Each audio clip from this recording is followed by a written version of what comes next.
கூலிக்கான கூலி கிடைக்குமா? ஏய் பரவாயில்லையா, இது கூட ரைமிங்காக தான் இருக்குது.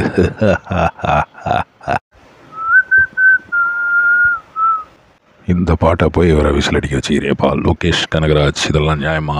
எப்படியோ படம் வரப்போகுது. கூலி, கலாநிதி மாறன் அப்படியே கோல்டாக இருக்கிறாரு. இதை பார்த்து அண்ணாமலை கேஸ் விட்டுருவாரான்னு தெரியல. ஏன்னா சன் பிக்சர்ஸும் டிஎம்கே ஒன்று தான்ட்டு ரொம்ப நாளாக சொல்லிட்டு இருக்காரு. அவங்க ஃபுல்லாக கோல்டு கடத்துறாங்க. இந்த படம் எடுத்துருக்காங்க பார்த்தீங்களா, இதிலே புரியலையா அப்படின்னு வரவர். சும்மா தமாஷுக்காக சொன்னாங்க. 171 வரப்போகுது. ரஜினிகாந்த், சூப்பர் ஸ்டார் ரஜினிகாந்துடைய படம். ஒரே கோல்டு கடத்தல் தான் போகுது. ஏன்னா அவர் ட்ரக்ஸ் தான் கடத்துவார் இவ்வளோ நாளாக நம்ம லோகேஷ். இப்போ வந்து கோல்டு கடத்தலான்னு பிளான் பண்ணிட்டார் போகுது. ஏன்னா ரஜினி சார் ஒத்துக்கலையா என்னன்னு தெரியல. சூப்பர் ஸ்டார்லாம் வந்து ட்ரக்ஸ் கடத்தக்கூடாதுப்பா, கோல்டு தான் கட்டணும், மிஞ்சி போனால் கோல்டு கட்டணும் அப்படின்னு என்னமோ பண்ணி வச்சுக்கிறாங்க. பயங்கரமாக ஒரு பேக்ரவுண்ட் மியூசிக்கு நம்ம அனிருத் தான் அதுக்கு போட்டு தாக்கியிருக்காரு. எங்கெங்கே காப்பி அடிச்சுக்கிறாரு பொழுது. கொஞ்சம் நேரம் உட்காந்து கவனிச்சா தெரியும் எங்கெங்கே அதெல்லாம் என்னென்னலாம் காப்பி வந்துக்குதுன்றது. ஆனாலும் நல்ல ஒரு ஃபீலிங்கோடு தான் இருக்குது பாட்டு. டிஸ்கோ அப்படின்றது டிஐஎஸ்கோ.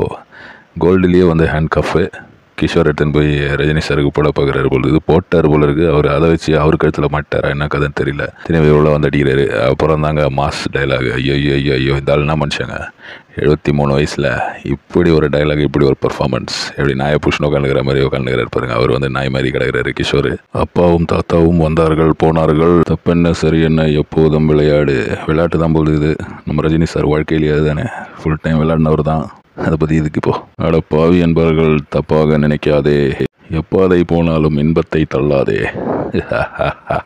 சோறுண்டு சுகமுண்டு மது உண்டு மாது உண்டு மனமுண்டு என்றாலே சொர்க்கத்தில் இடம் உண்டு.